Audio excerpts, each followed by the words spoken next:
my 10 favorite animated movies.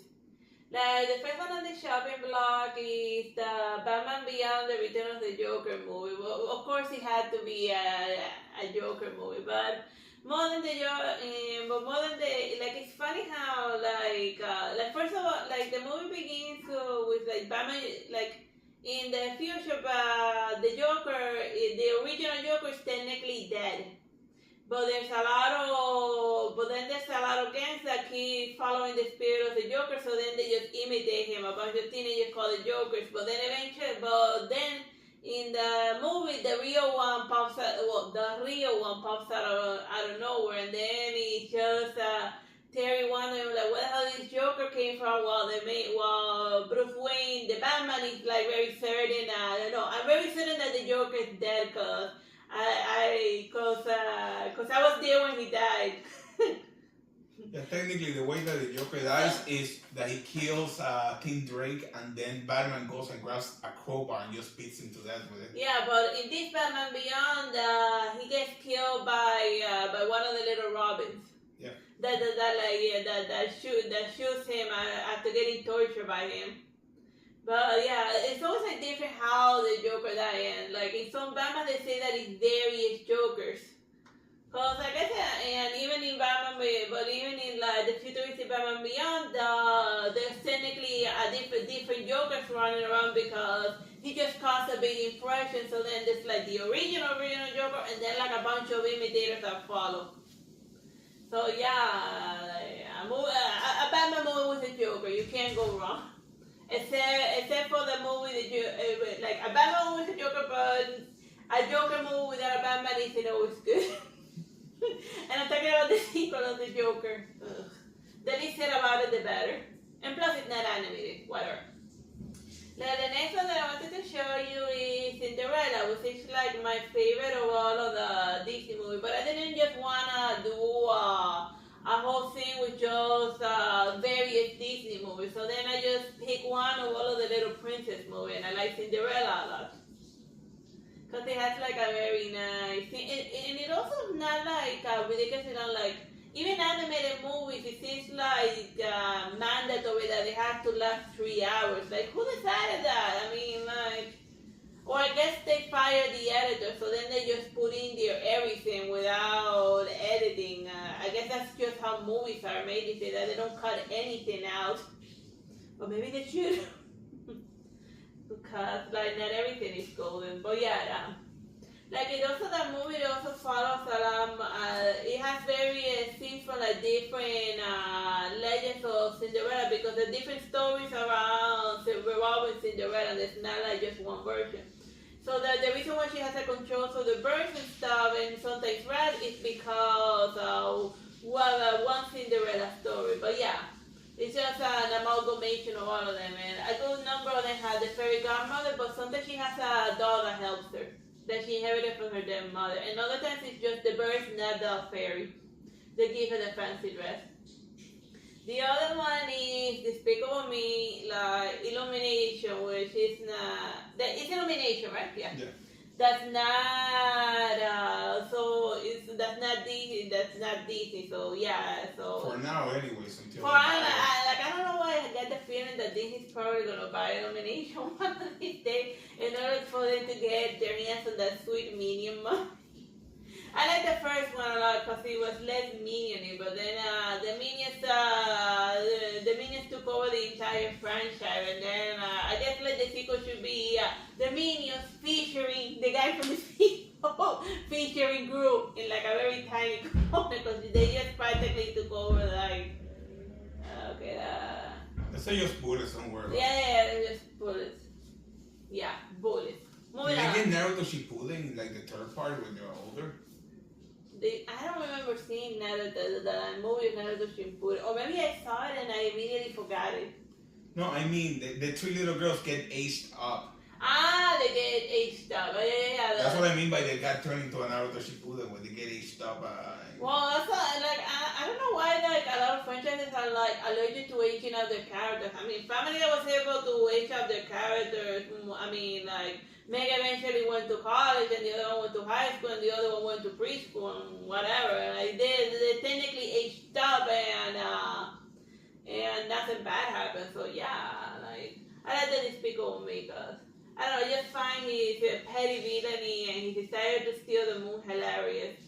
And that it also addresses just how terrible that would be for somebody to steal the moon because like it would cause catastrophic natural disaster if the moon were gone. Yeah, tell that to Piccolo. Yeah, tell that to Piccolo. Just cue the Piccolo destroying the moon and then put a scene from like the Despicable Me where like the tides go away and like the earth splits in two. A la X1. You should totally make that a short. Yeah, the joke. Yeah, I think we can do that joke, you know. And then we fix to like, yeah. Remember that scene? We're making that joke. Whatever.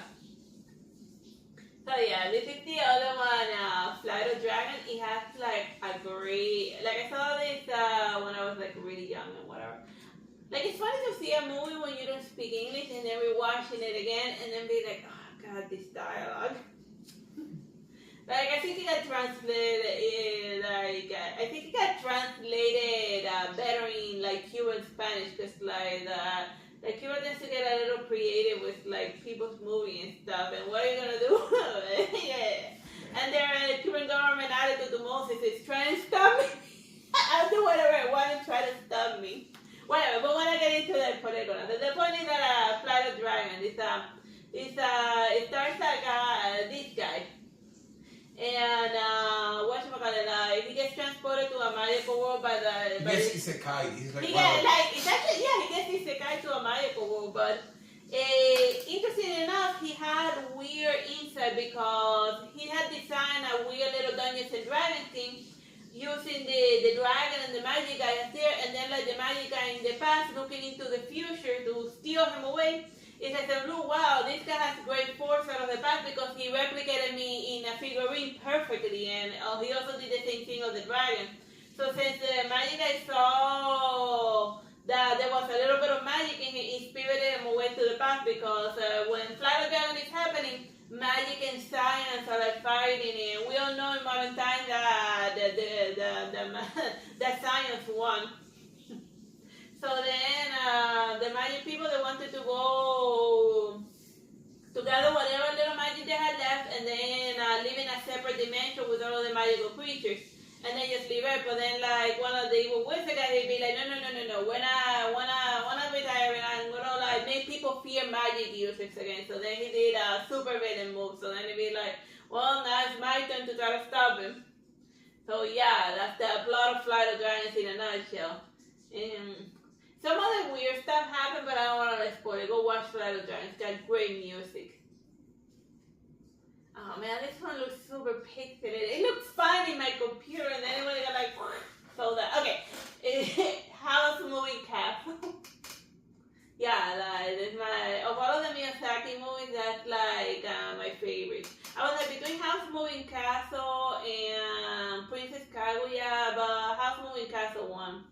Like I just like that it has like a very mellowed out type of thing. Like even though it's like in the middle of the war, for some reason it never feels like anything serious is going on. Even when like bombs are flying, or maybe that's just me. And I like how like the food looks. They have a lot of cooking and eating things, and you know. The Miyazaki movies are great for falling asleep to them, but not because they're boring. They're just calming. Yeah, they're very soothing. Well, not all of them.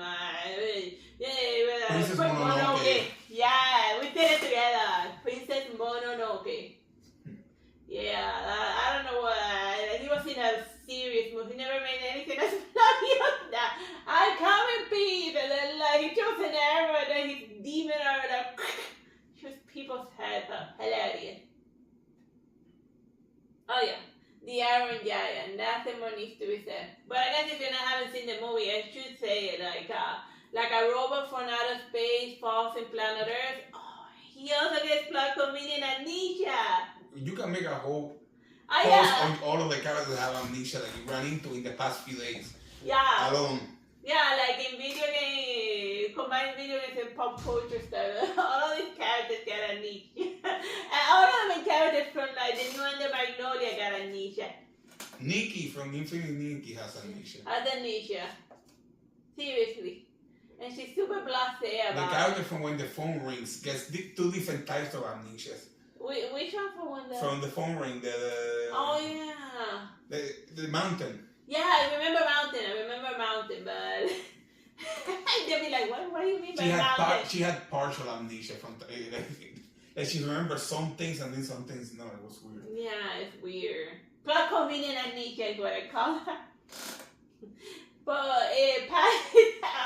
all of the Dark Souls people have amnesia. But then again, that was established in Dark Souls 2 that, of course, it should be a side effect for dying over and over and over and over again, you know? Your brain turns to pudding. Okay, but yeah, Iron Giant, and a little kid befriends an alien robot, and then in the background it's like the whole paranoia of like, the American government being like, well, we didn't create that robot, so obviously the Russians did it, so we gotta like figure out what it is before it can hurt us. But no, the Russians didn't make that robot. He fell from outer space. Like, what would be a sequel to that? Well, it's not like important. Like, a sequel to the... No, don't ruin it with a sequel. Don't ruin it with a sequel. But I do have like, my sister tells me that there might be a sequel to the Iron Giant because... Or a live-action remake. I feel like they're going to ruin it in one way or another. He already showed up in Ready Player One as a live-action. As a cameo. So they can just recycle the assets. Mm-hmm. Don't give them any ideas. Next. Don't ruin that movie. Perfect. Oh yeah, like as far as like weird OVA anime movies, Mask Kaiser SKL is like hilarious, you know. It's the gayest of all of the Mask movies. Whatever, just them taking turns and seeing who's on top. Like they really have a scene that say, no, I want to be on top, and they say, no, it's my turn to be on top. But basically they're just fighting on who's controlling the stupid robot and who gets to clean the legs because. Then the robot has like a lot of controllers. It requires two idiots to like control the robot, to like control the giant robot. So yeah, that's like imagine Eureka and Anemone having the same conversation. Yeah.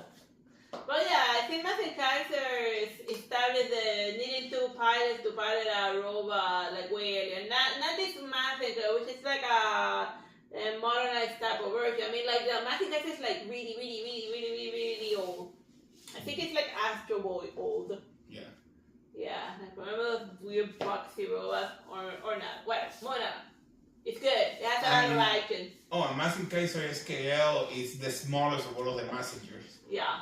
Okay, so at this one is Pokemon the first movie. Like I watched it when I was like I have a lot of fun memories about it because like it's the first anime movie that I watched when I came to the US. So yeah, I just started with Pokemon and whatever. But it's funny to see a movie and not understand like a word of it. But you know, it's Pokemon fighting. You don't need to understand like the plot to get it. I just thought it was hilarious.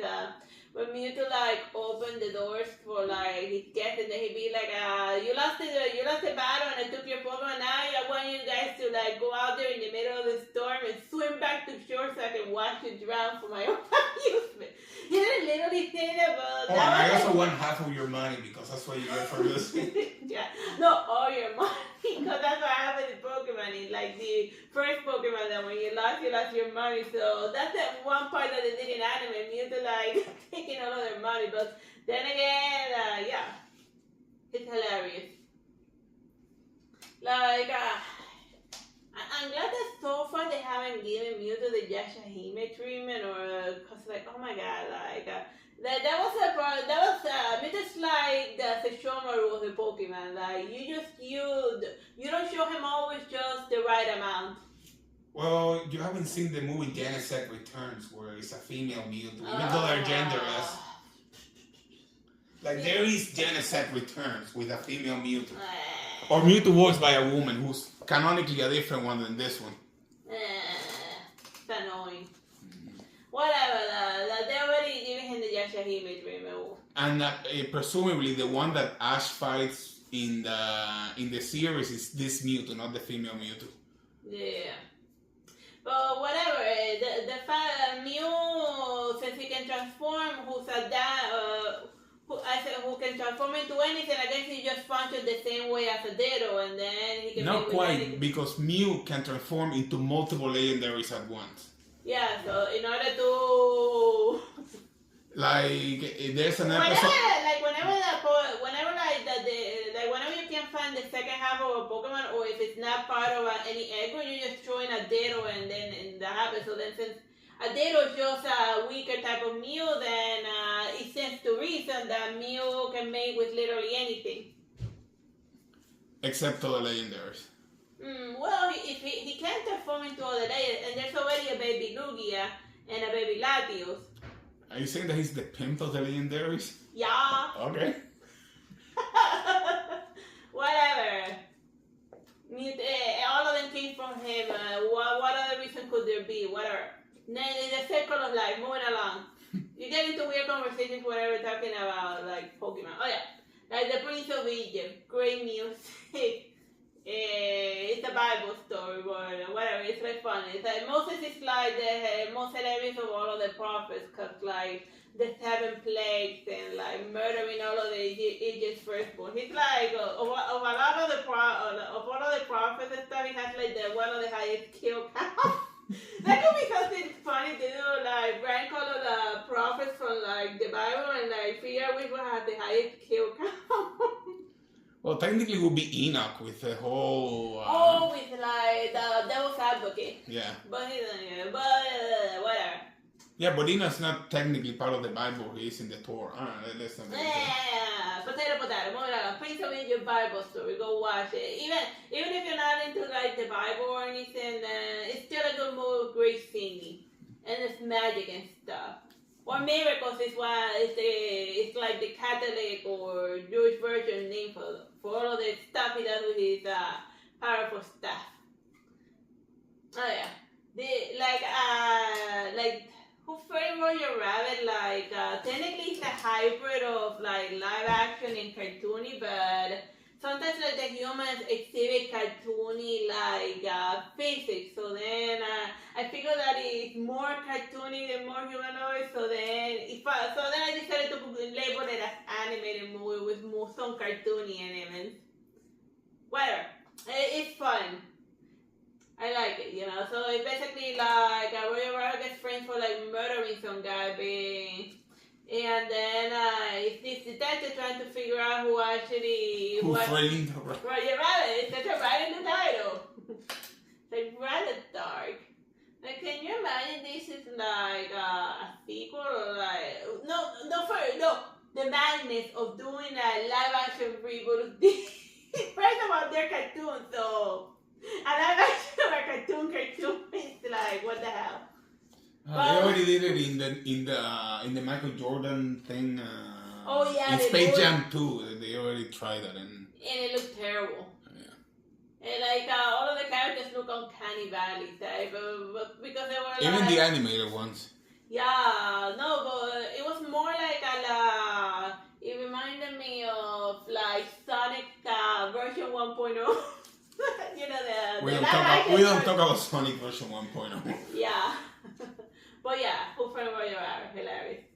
And if you're wondering why Sonic is not here, and if you're wondering why Sonic the movie is not here, it's because we don't like it. Moving on. I didn't see it.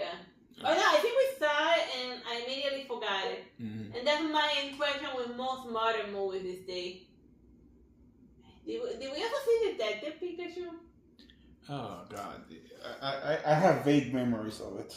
Yeah, that's a thing, but I have very strong memories of Pokemon the first movie. Like after the first movie, all the Pokemon movies, it's just like a lot of diminishing returns. It just got worse and worse, and after the third one, I just tapped out completely. I came back for Mewtwo Returns, but then I was like, meh. Yeah, but that was more of an OVA. It didn't even reach the 60-minute mark. Yeah, but yeah, Mewtwo Return was good. Ish. They should just do Mewtwo Strikes Back, and then immediately after that one, Mewtwo Return. Yeah, just biologically fuse them. And Genesect? No. Let's just go back in time, Deadpool style, in a lifetime movie. There's a lot of movies that I want to live and whatever. Okay, so I'm done with like the top 10 movie. Bye bye, God bless.